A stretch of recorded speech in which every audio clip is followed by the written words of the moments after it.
What's up guys? Thank you very much for tuning into this video. My name is Dominic Ferry and I'm a professional magician with over a decade of experience traveling all over South Florida and performing my magic. And in this video I'm going to be giving you guys advice on what you guys should bring to your very first gig. Let's say all your practicing is done and a client calls you and wants to book you for their next event. You're wondering to yourself, what should I bring? And in this video, I'm going to try to cover that to the very best of my ability. The very first thing I would like to get into before we actually get into that is a little bit of an update of my life and the reason why I stopped making YouTube videos and the reason why I want to jump back onto that platform again. The reason why I stopped was because living out of my car, that played a big part. I was living out of my car for about 2 months, so I didn't really have time to make videos. Plus I wasn't as motivated as I was now.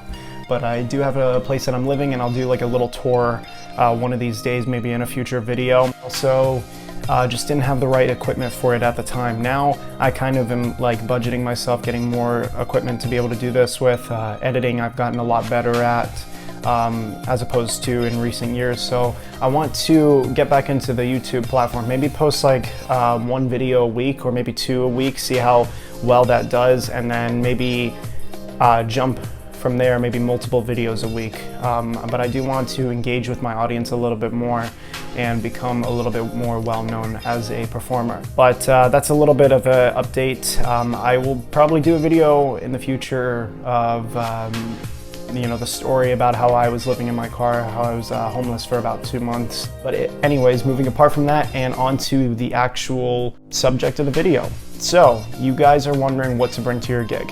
The very first advice that I would give to you guys is learn and identify what kind of magician you are. Now in magic there are plenty of different personalities, there's plenty of different performances that you could do. You could be a hypnotist, which doesn't really classify under magic, but it's still in that general area of it. It does go well hand in hand with magic. You could identify as a mentalist, you can identify as a magician, an escape artist. There are plenty of different types of styles of magic that you would need to figure out before you want to decide what materialistic things you might need. An escapologist would bring like a straitjacket, 100 feet of rope, handcuffs, keys, so-and-so to his act, so he might have a truckload of things maybe. I'm gonna actually show you guys what's in my case a little bit later on, but you do need to identify what kind of performer you are. That will help a huge amount in terms of what you'll be doing. And obviously you and the client will talk back and forth and discuss what kind of things you'll be doing. Some performers like to just stick with one direct route. I kind of play around with all the fields. I'm a hypnotist, escapologist, visual magician, as well as a mentalist. I try to go for all the different feats of performing, so that way if a client calls me, I can tell them I can do this, and they can just basically choose what I'll be doing during that event. They kind of pick the performance for themselves. But some performers like to stick with a specific route. They say, no, I only do fire eating, for example, and you'll be hiring me for that only. You play it however you want to play it. Obviously, you and the client will talk back and forth and discuss the things that you will be doing during their event. Having said that, the second bit of advice is deciding what material goes best with that performance. So that's what we'll be moving on to next, and I will show you guys what's in my bag. All right, so let's go ahead and grab my bag and I'll show you guys what I tend to bring to my events. So I bring this little gym bag here and it contains everything that I practically need. So we'll go for the very first thing that I have in here, which is my case. This will go into a little bit of detail later. An extra box for extra stuff, like extra decks of cards. Some of them are labeled and I also have coins in there. I'm a bit of a mess, but which magician isn't, honestly? So we'll put that off to the side, which we will go into later. And then I also have my straitjacket right here. Now, this is obviously something that I would reach out to the client beforehand, decide if they want to do that. But yes, this is my straitjacket right here for my performance. I like the color black, so I tend to do that a lot during my events. Something of a black nature, clothing-wise and everything. And then inside of here is my stand. It is extended all the way so it can put up my poster. So if I'm ever doing like a stage show, people can see my name. And I'll put a photo up in like the middle right here so you guys can see like what that would look like. Now, let's go for the rest of the stuff, what was in the box. So right here in the box I have some unopened pack of cards. I have plenty of these, actually, three packs of unopened playing cards. Then I have some Las Vegas poker cards. These are more on the cheaper side. This is if I want to do like some ambitious card routines. I'll do like that routine with like a cheap deck of cards, nothing that I will really care too much if I waste away. I have some coins here. I haven't really found a use, but this is the dollar coin right here. When I find a use for it, I'll let you guys know. Over here, these are really cool too. These are blank cards, and I'll show you what these are. These are double blank cards, and I tend to perform these a lot. I tend to use these for ambitious card routines as well, and it actually fits a lot nicer with that routine if you use an ambitious deck. I think Gregory Wilson came up with the idea of using like an ambitious card routine using blank cards, but I find it really, really awesome to do that, to use blank cards during your routines. It could be used during mentalism as well as visual magic as well. And I have some extra cards here. I love this deck right here. It's another blank card deck, but I've labeled them Q&A on the box, and each card is basically like a challenge for me. So basically, like, who will be the next president? Can you guess my favorite color? These are a bunch of random cards. Can you guess what object I'm thinking of? Can you guess my zodiac sign? So obviously I wouldn't see the card. They would hold the card in their hands, and I would guess what the question is and then guess what the answer is as well. It's a really beautiful routine that I like doing it. And to give credit where credit is due, that is Dark Entries by Robert Watkins, a very, very beautiful effect. And it is what got me started into Q&A performances. I really, really love that, idea. And then at the bottom here, I also have like some different Penguin Magic magazines. I'm gonna organize these later when I get a bookshelf. They tend to send you one every time you spend a certain amount. I forget how much. But I really enjoy those little magazines. They teach you some really interesting things. I do enjoy it. So that's the box. But inside the case, this is normally what I'll have on stage. So the very first thing is a mini little Rubik's Cube.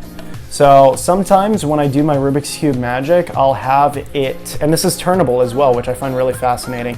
Obviously not as smooth as a regular cube, but if you turn it a certain way, during my routine, I'll have another Rubik's Cube, a regular size one, and I'll match with the little mini one. Like, I'll have a spectator mix it up and it will somehow match with the mini Rubik's Cube. It's a really beautiful routine. Extra packet of cards. Let me see if these are, no, they're just regular cards, okay.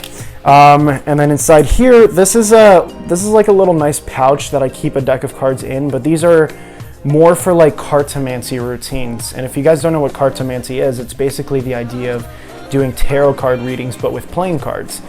These cards are marked, and these you can get at Penguin Magic, but essentially I'll use these during my routines. I'll have someone think of a card that represents them, have them get out that playing card, and then give them a personality reading using various methods of cold reading.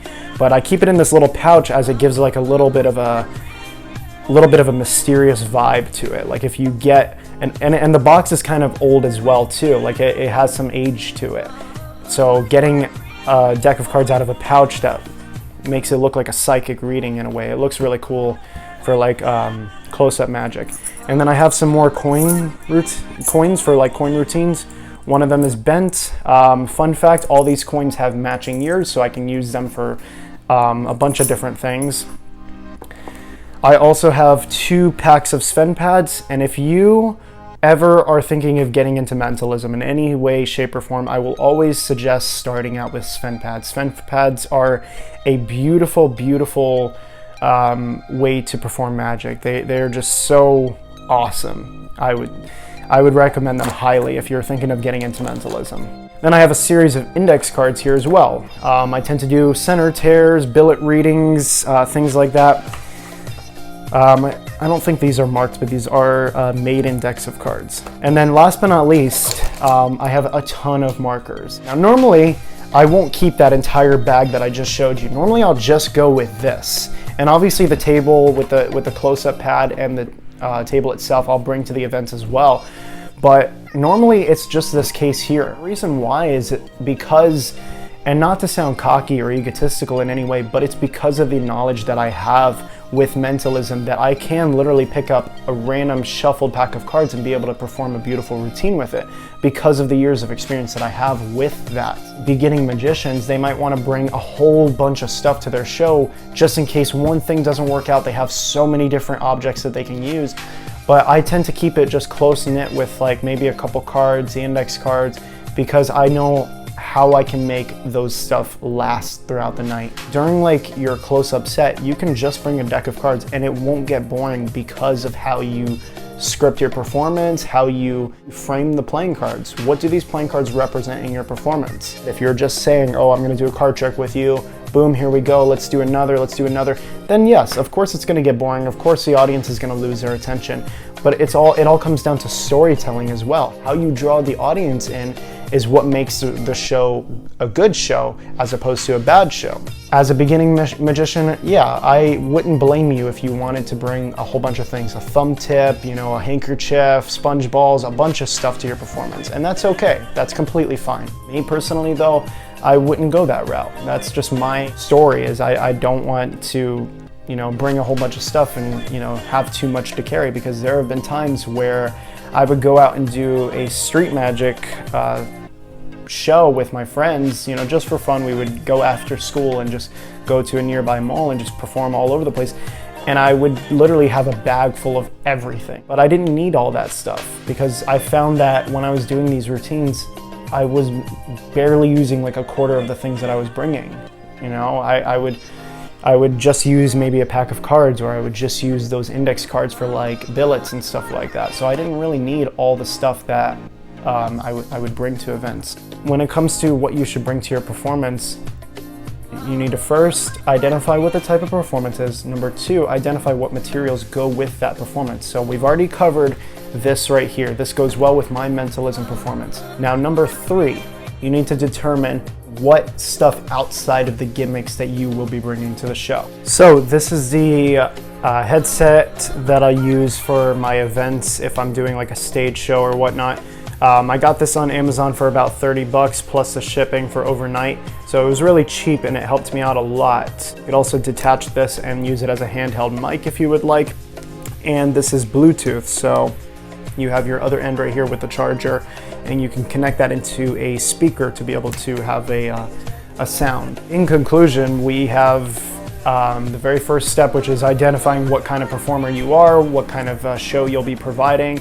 Number two is what kind of materials in magic will be aiding you through that show. And number three is what materials outside of magic, like clothes, accessories, that you'll be needing for your show. So like tables and stuff like that. And a little bonus tip I would recommend is writing stuff down. I highly recommend writing everything down. So client asked you to do some fire eating for the show, then it's quite simple. Fuel, lighter, torches, attire, maybe some camera equipment if you're going to be filming it. If somebody asks for a mentalism show, you know, cards, etc., you know, you would write everything down, and it will help you out very well in the long term. I highly recommend it. So I really do hope that this video helped you guys out, and if it didn't, or whether it did, please leave a comment down below. Leave any feedback that you can. It does help me and assist me in the future for any videos I plan on doing. Other than that though, I wish you guys luck in your following days in whatever gig that you guys have in the future. But once again guys, my name is Dominic Ferry. Please like the video if you guys enjoyed it, and subscribe if you guys are new, and share this video with your friends. Let's get this channel popping. I would like to see some huge subscribers in the following days. That would be amazing. But thank you very much guys, and I hope you guys have an amazing rest of your day. Peace.